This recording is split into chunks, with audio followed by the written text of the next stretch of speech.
Hello everyone and welcome back to another video from Apps Academy. In this video, I'm going to show you how to delete your photos on your Bumble account. So let's get started right away.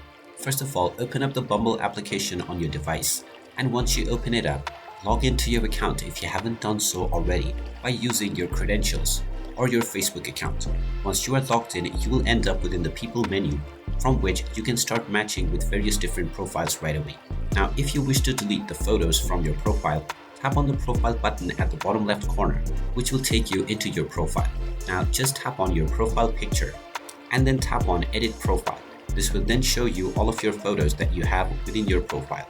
Just tap on any picture that you wish to delete and you will see the Delete Photo option. Go ahead and tap on the Delete Photo button, and now this photo will be deleted right away. If you wish to change your profile picture, then you can simply delete any photo and then tap on the plus icon to upload a new one. And there you have it. That is how easy it is to delete your photos on your Bumble account. If you find this video helpful, make sure you hit that like button and subscribe to our channel if you haven't done so already. Also ring that notification bell to never miss another update from us. Thank you for watching, and I will see you again in the next video.